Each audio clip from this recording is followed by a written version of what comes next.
How are you a better leader because of your participation in the Leadership Academy? How are you a better leader? Just throw it out there. One of the biggest things that stood out to me is stop solving everybody's problems. How to discern when it is something that I need to help with or something that either they need to figure out on their own or I need to help guide them and train them that, hey, you have the tools for this. And what was that like to get that feeling?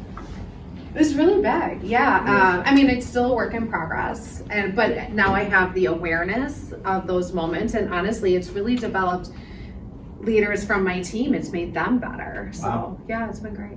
Well, how about anybody else? How'd you become a better leader? I think for me, a lot of the things were similar to that, but what are other areas to think of in leadership to reflect on of whether you had a good experience, bad experience, to be able to reflect on different elements, whether it's like, hey, you proposed some new initiative or whatever it may be, maybe it didn't go well or it didn't go as quick as what you thought. Being able to think through different elements of the leadership class and what could I do differently this next time to make the next initiative better or go quicker or get more buy-in from the team. That's great. Others?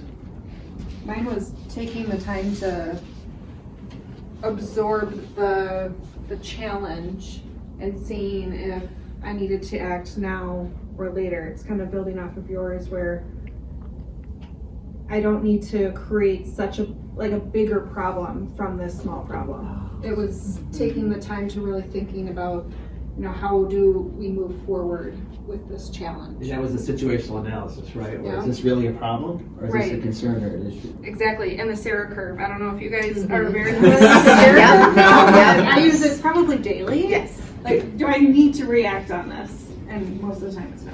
And Sarah Kerr, when you say react, how do you mean react? Like, tell me what triggered for the camera. Like, what? For the camera. So the Sarah Kerr, people could hear that as a chart or something, but Right. The Sarah curve is coming at a problem and reacting to the extreme before going through the Leadership Academy, and then realizing that you're hitting that extreme. extreme and then what? That extreme emotion. There you go. And then realizing you're going to hit that, and instead of hitting that, asking the question like, okay, what can I do to make this better? Or how can I prevent this from happening again? And by asking that question, you go down the curve and your emotions kind of plateau. That's awesome. So you got it? Okay. I would piggyback on that. I think the emotional intelligence portion of the class was really beneficial.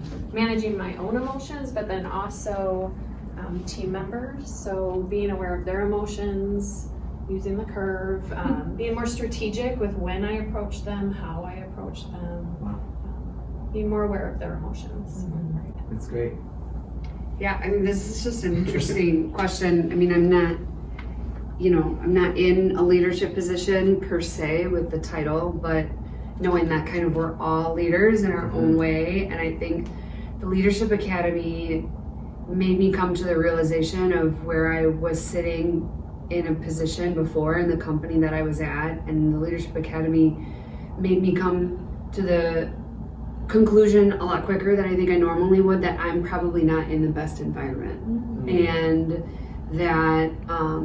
that maybe it is appropriate to make the change, and how to address concerns or things I wasn't happy about or happy about, not or happy with. And so yeah, it just made me really understand kind of what does it mean to have a high performance team, how should leaders treat their team, how should they empower them to be better. And I mean, I not only have learned to, apply it in where I am now to kind of like lead up, but also my personal life too, and how I apply things. So, I mean, it's just like overall, I feel like a very, very more well-rounded person after this, so. Any other things you guys want to share about just big benefits you got at all? I think for our class but every group was in a different, or every individual was in a different spot from a leadership of whether they've been doing it for 25 years or for me, new in different leadership positions. So being able to also just leverage like, hey, we went through this part of the class, and then having that discussion as a team and like leveraging the different pieces of experience that every group member had. So good mix within the group of different levels of leadership experience, I would say, of what did they do? Maybe I won't do that, but I'll make my own mistake at a different point in time, right? So being able to leverage, I would say, that experience within the class, building off of what we were learning, whether it was that day or that session or the last session, I think was a big benefit to build kind of that camaraderie within the class. Yeah. Oh, there's big benefits. Just throw it out there. Well, I also think that, like, you know, the class will only work and if it's as beneficial as possible if you're willing to change. So I think that you could definitely tell in the class, and just even talking to the four of you today too, is that, I mean, you're successful because you are willing and wanting to change, and you are open-minded to come to the realization and own up to your failures or your weaknesses, but then also kind of capitalize on things that you don't need to change, or things that you're good or bad at. So I think that if the person taking the class, I mean, if you're not in that place, if you're not vulnerable with yourself or the people you're with, like, it's not going to work. Yeah. You know, and so I think that we are so successful because we're willing to change and we're willing to be a better person, not just for ourselves, but for the community that we support as well. So That's great. yeah. We're all emerging leaders, whether you've been doing it for 1 year or 30 years, right? We're all learning something new. We're all different, so. There's always room for growth. 100%. Other benefits. You talked about coaching. Yeah. Yeah, I really appreciated the one-on-one coaching because I've taken leadership courses before, but I never had that as a benefit to it, and it helped me work on things that I needed specifically. So it wasn't just that classroom setting. You could take things you learned in the class, but get really deeper on them and get tools you needed to work out problems, work with your teams, that type of thing.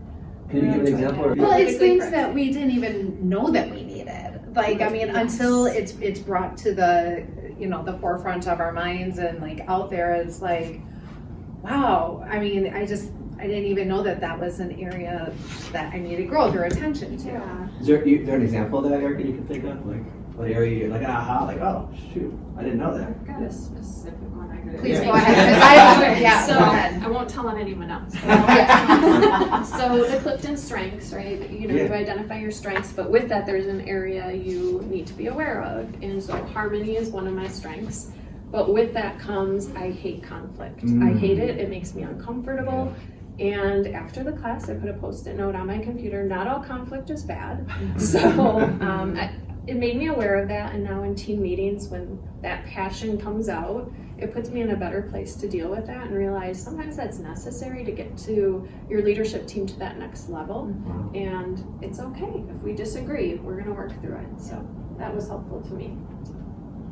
That's pretty awesome. Mm-hmm. Anybody else? Benefits? We're going to go to some other stuff, but big benefits you walked away from. Honestly, one of the points that was really stood out to me as well.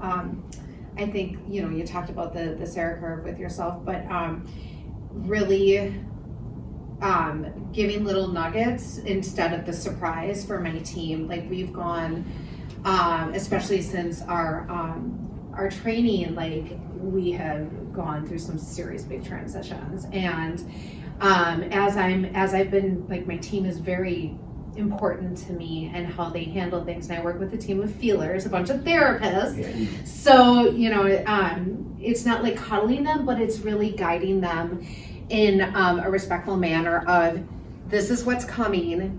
I don't know what it's going to look like, but trust me, and it's exciting, but really putting them at ease and giving them nuggets a little bit at a time, not too much information because it gives anxiety, but so that when it's bam, we're there, it's like, okay, we knew this was coming, and I've seen it. Like, it's been really helpful.